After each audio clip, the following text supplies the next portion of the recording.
Jim's Letter to Mom by Amar Jaleel. Mystic Notes.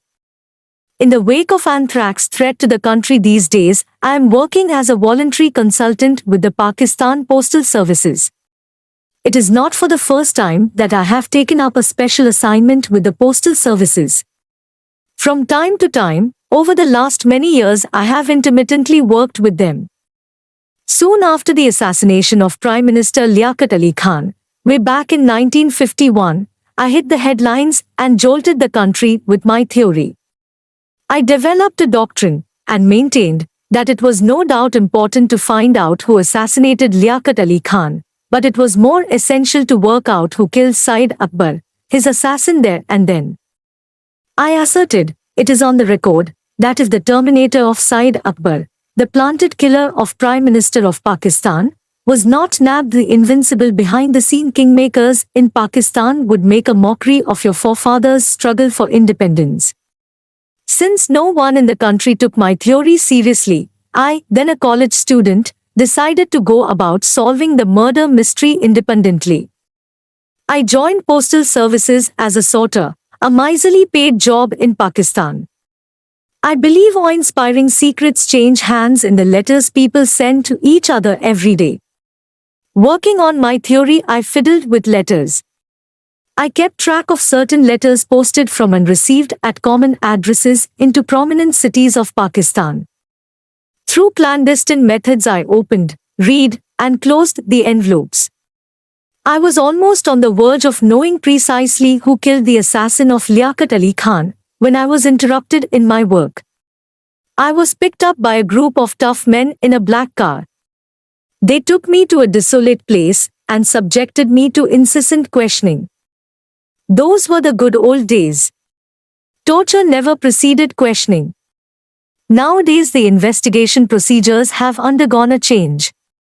Severe torture is inflicted first on the victim, and when hafted, he is subjected to interrogation. Finally, one of the tough men remarked, "So, you are engaged in solving the mystery of the murder of the first Prime Minister of Pakistan." Surprised, I said, "Yes, I am." They looked at each other and exchanged nonverbal messages. One of them said, "Give up solving the murder mystery of the PM. What? You will no more probe into the assassination of the Prime Minister. Is it a warning or an advice?" "We only warn." The tough man said, "It is a warning." In the larger interest of my aged parents, I surrendered my secret investigation to solve the murder mystery. Thereafter, I elaborated my theory and ascertained the popularity of our leaders through the letters posted daily. Field Marshal Ayub Khan was very popular with the masses. His popularity knew no bounds after he inflicted crushing defeat on India and earned for himself the rank of Field Marshal. His popularity was so immense that he overwhelmingly defeated Mohtarma Fatima Jinnah in his custom-made democracy. So was General Ziaul Haq, the pious. Popular with the people of Pakistan during the Soviet-Afghan War.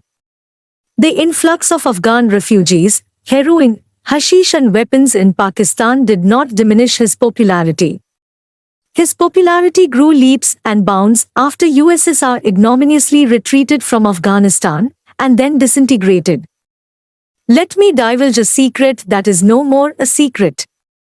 The German Chancellor Gerhard Schroeder was in Pakistan recently. He, like George Bush and Tony Blair, gave his unreserved approval to General Pervez Musharraf's rule, which hitherto they thought was undemocratic. Many analysts argue how come German Chancellor had a change of heart and gauged General's popularity with the people of Pakistan.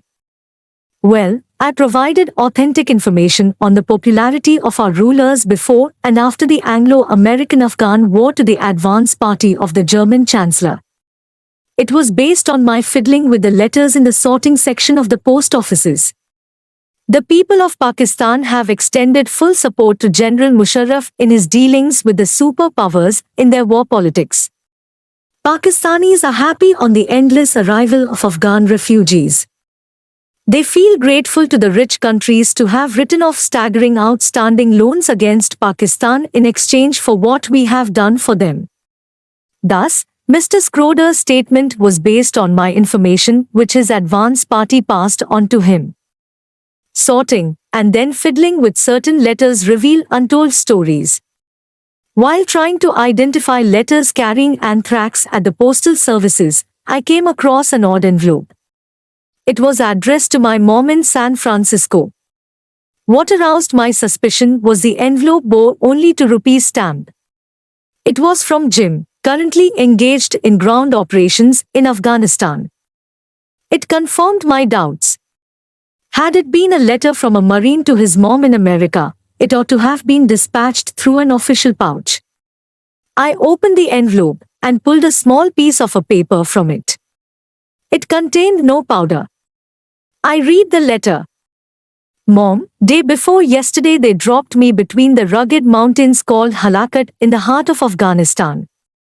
It is some kind of a haunted valley with no vegetation, no water, and no habitation. I would run short of water within a day or two. I remember the awful stories Dad used to tell me when I was a kid.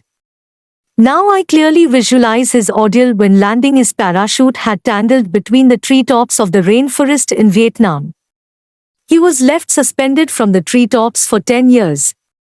I do not know long I'll have to remain stranded in this awful valley surrounded by insurmountable mountains. I love you, Mom. This letter comes to you from your son, Jim.